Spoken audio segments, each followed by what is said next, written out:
Hey, how's it going? This is Justin, Fluent Guitar, fluentguitar.com. Today we're going to follow up with our rhythm series. Last time we talked about finding the count, the differences between pulse and the count, and the feelings of what we're actually measuring. And that led us to understanding and listening for the boom chuck patterns in songs. Remembering that our main tool is going to be vocalization, trying to capture that and sync up with our vocals. So in that case, figuring out when to say boom and chuck. Now remember, the boom and the chuck are what we call the accent patterns. So that specifically, the chucks are those accents. The other thing we keep in mind is the boom chuck is our counts of 1, 2, 3, 4 for a 4 count song. Boom chuck, boom chuck. Those are all going to be down strums with our technique. Okay, so if we have those down strums there, we're going to do that. We've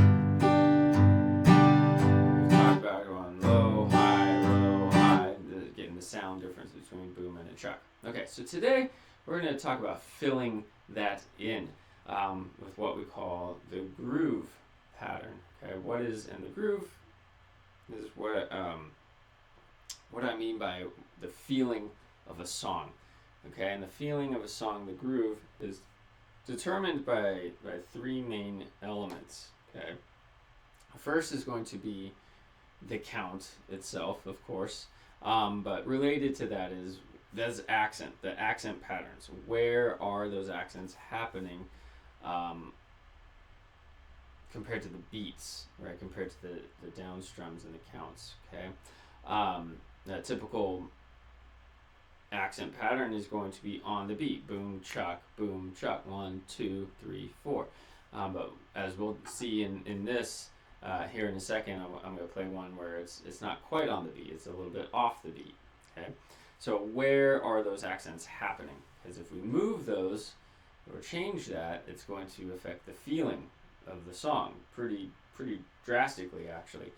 So that's the first element that we have to wrangle in and kind of track down.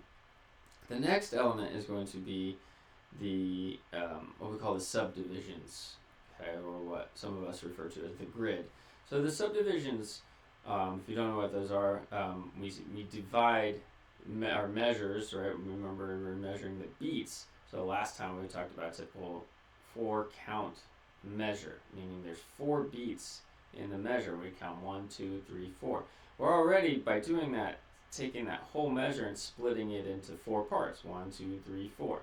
So we call those beats quarter beats, right? But we could keep splitting each of those. So if I split each quarters in half, then I get eighth notes. And then I could keep going. I could split those eighth notes and then I get sixteenths, right? We could keep going to 30 seconds and 74s and so on.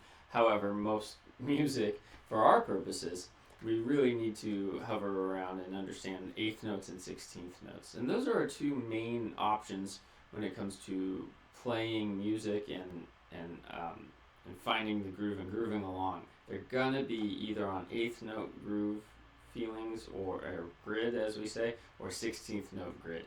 Okay, and it makes a difference. We could play the same thing with 2 different subdivisions, and they both are going to be fine, but they will change the feeling of the song, which is again what we mean by the groove.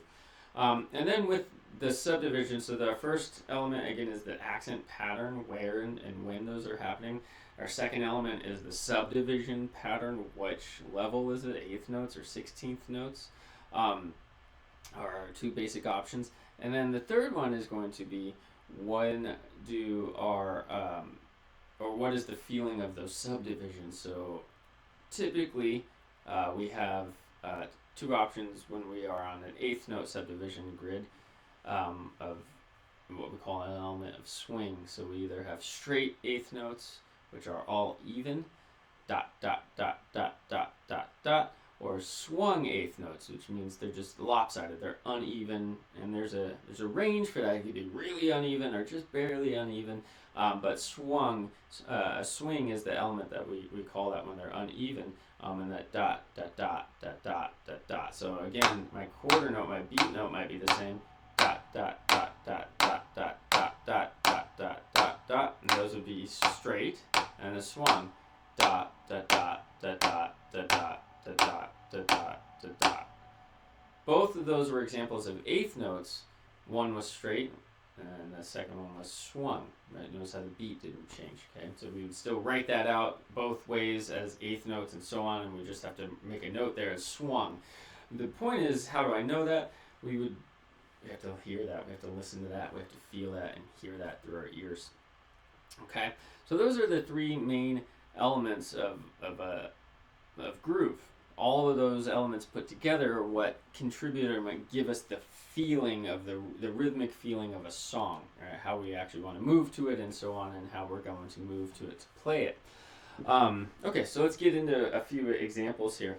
So right off the bat, I'm going to do one that's pretty straightforward groove and song and everything.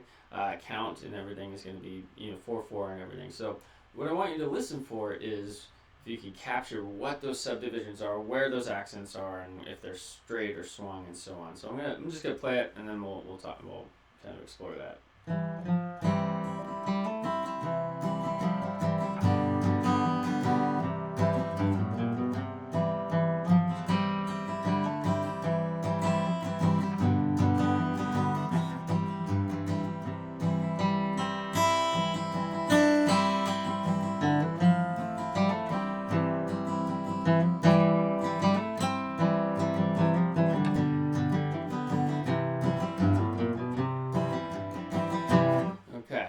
So, most of you know that one, that Wildwood Flower. Pretty simple song and rendition there.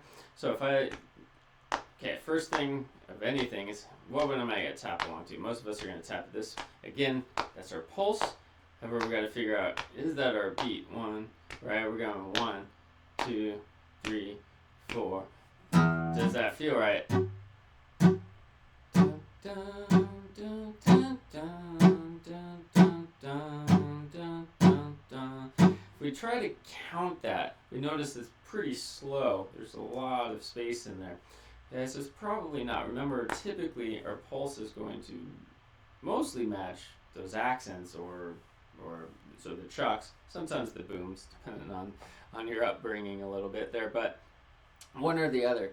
Because to tap this double time, it's a lot more energy. We don't typically, if we're just kicking back and tapping along, we're not really putting that much energy into it, so it's not as natural to do that.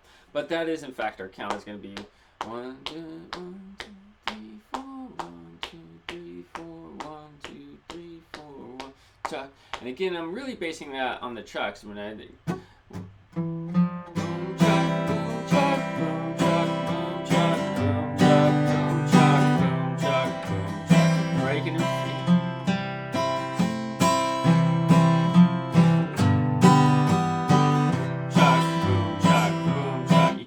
hear the boom chuck pattern in there, and again, that's what we measure, that's what we count. So boom chuck, boom chuck, boom chuck, boom chuck. That's our count. 1, 2, 3, 4. 1, 2, 3, 4.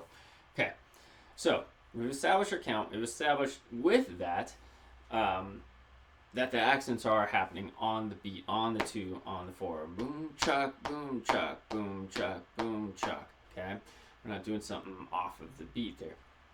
Okay. So we have that first element really figured out. We know our count, and we know, therefore, we also know when the accents are happening. Now we have to figure out what our subdivision is.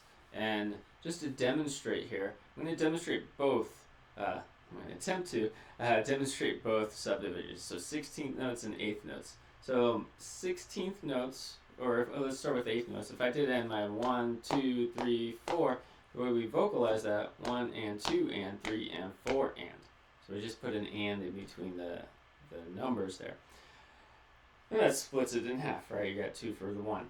Now I got to get 4 into 1 if I'm going to do 16th notes. And so the way we say that is 1 E and a, it would be 1 B. So 1 E and a, 2 E and a, 3 E and a, 4 E and a, 1 E and a, 2 E and a, 3 E and a, 4 E and a. So let's try the 16th notes first.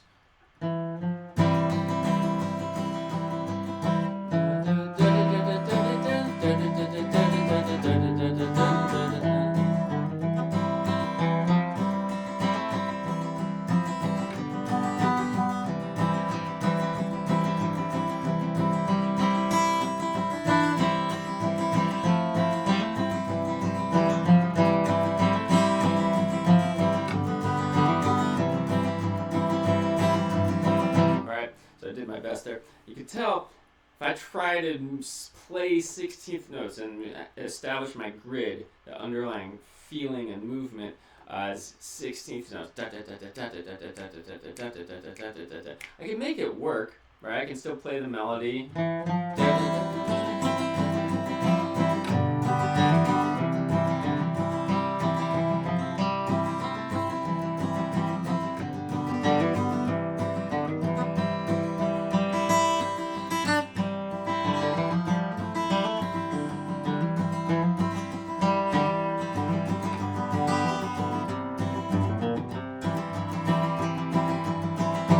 I can still play it and get the same melodic rhythm and everything. However, the feeling of it, right, is what we're going after. You can really feel that underlying grid there. It can work. Sounds like the song. It sounds like a version of the song. It sounds okay, but it's not the song that most of us know. It's not the same feeling that most of us feel when we hear the song and play the song. So those 16th notes is too much. That's not our grid. So if we try the 8th notes, 1 and 2 and 3 and 4 and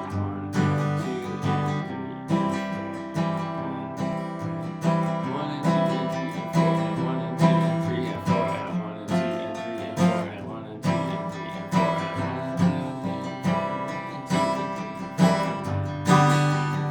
and 4 and mixed up there for a second. So 1 and 2 and 3 and 4 and da da da da da da da. Notice our main tool is going to be vocalizing. Even trying to count gets really confusing while you're trying to play. But if I vocalize it, it's just like another rhythmic instrument, honestly. And so it's easier to just get into it rather than think through it. So da da da da da da da da da da 1 and 2 da da da da da da. Notice how that's a much better fit to the original groove that we established in the song.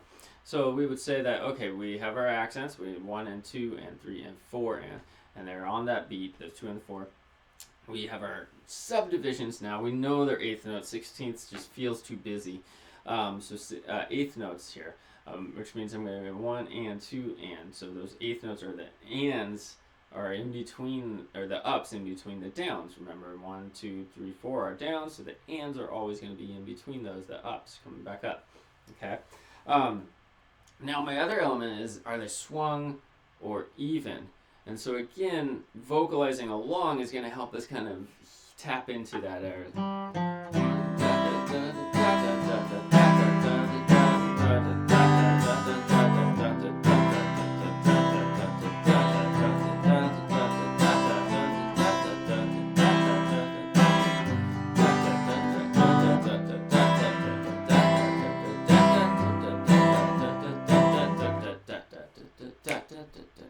Now, I'm bringing in those accents. They're pretty straight, right? There might be just a hint of swing in there, a little bit of unevenness, what I call a little lilt, but not really, right? And you'll notice that the accents, they're going by pretty fast.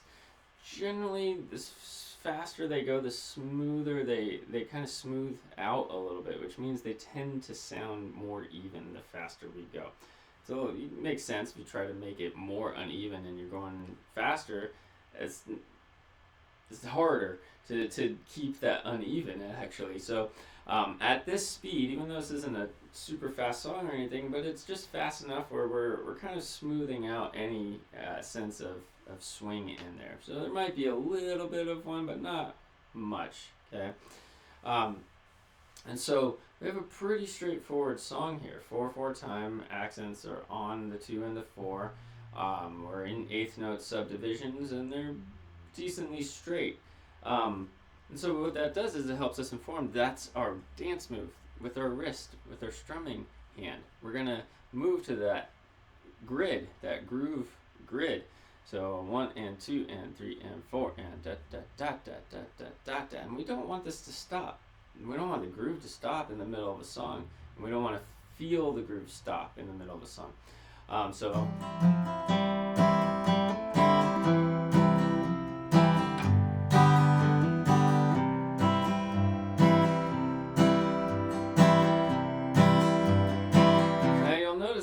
filling in a little bit more than on some 16th notes. Or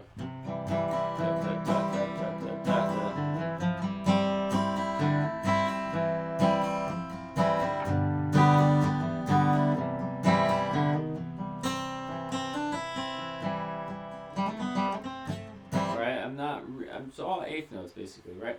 So what I want to establish is that groove feeling. And again, these things are pretty instinctual for most of us, but as practicing musicians, we want to make sure that we do acknowledge these elements, especially if we're having trouble with a new song and we're trying to figure out what we need to do in order to play it and capture the feeling of the song. However, and then of course, if we're going to change anything about it, I might decide to groove to 16th notes, for example, in this song, and change the feeling up a little bit to make it a little different. Those are the elements that we want to know and be aware of, but it usually in practice happens really fast that we don't even think about it, which is fine. However, I'm suggesting, especially for those of us who are new to this, that we do think about it, take the time to think of it and work through this kind of like a checklist and say, okay, what are my elements and what are the answers to these questions here? Let's do another example here, another one most of us have heard at some point.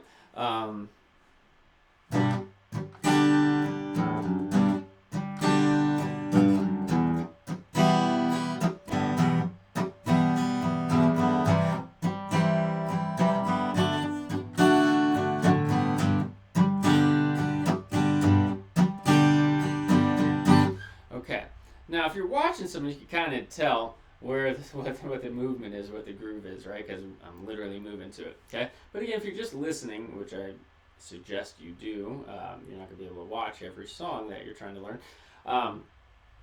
Listen to it. So our elements, okay, what is our beat? Are we in a 4 count? And so on and so forth. So this one's, again, pretty straightforward 4 count, okay? Now, where are the accents? So if I had to boom, chuck, right? That's about our pulse, and that's our beat. So boom,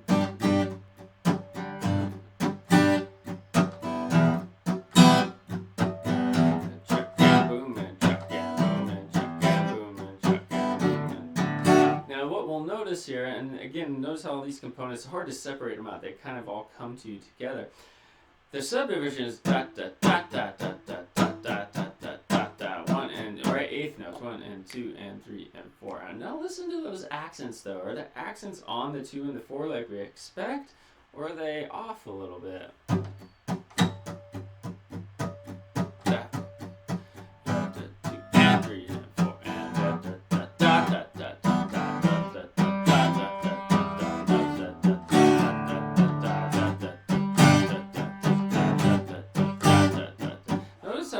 They're happening on an up strum, which will tell you that they're off the beat, right? Remember, my up strums are on the ands. So if I move into the eighth notes, so my accent now is actually off of the 2 and off of 4, just barely. It's 1 and 2 and 3 and 4 and 1 and 2 and 3 and 4 and 1 and 2 and 3 and 4 and 1 and 2 and 3 and 4 and. So especially the one after the 2 is the big one. So we call those syncopated accents, and so that's that syncopated feeling. It changes the feeling of what the groove would otherwise feel like. It changes the feeling of the song. If I had it on the 2 and the 4, it would sound like this: 1 and 2 and 3 and 4 and 1 and 2 and 3 and 4 and 1 and 2 and 3 and 4 and 3 and 4 and 1, 2 and 3 and 4. Like I can play it that way. Totally changes the feeling though, right? It sounds like a reggae song or something like that, okay? So those accents, where we place those accents are super, super important to understand, because it will totally change the feeling, the rhythmic feeling of it, our groove, okay? So in that song, of course, we have syncopated accents, so they're off of the beat. We know that our groove, our grid is on the 8th notes now, and therefore our accent is going to happen on an up strum there. Okay. Again, notice I'm doing a lot of vocalization, not counting, but vocalization. In fact, I'm getting confused if I try to count right off the bat, right? Because it just activates the wrong part of your brain, the kind of more thinking part of your brain as opposed to the musical part of your brain. So you want to actually vocalize, not count. Okay, and then you can kind of, once you're vocalizing, you kind of get the counting scheme going on. You can kind of think through that a little bit while it's happening. Okay, so there's our hopefully pretty simple definition of what I call the groove or the rhythmic feeling of a song. Really, really important to nail this stuff down, guys, and to practice this. Again, practice vocalizing along. You could do this with guitar, without guitar. You don't even need to know the chords or what the song is or anything. If you're just walking around the grocery store or whatever and there's a song, you can tune in, you can into this element and try to figure out what your count is, where the accents are, what the subdivisions are, and so on, and try to get kind of just wrap your head around what's driving the feeling of these songs that you're hearing. Okay, all right. So go out there, give it a shot, and yeah, play fluently.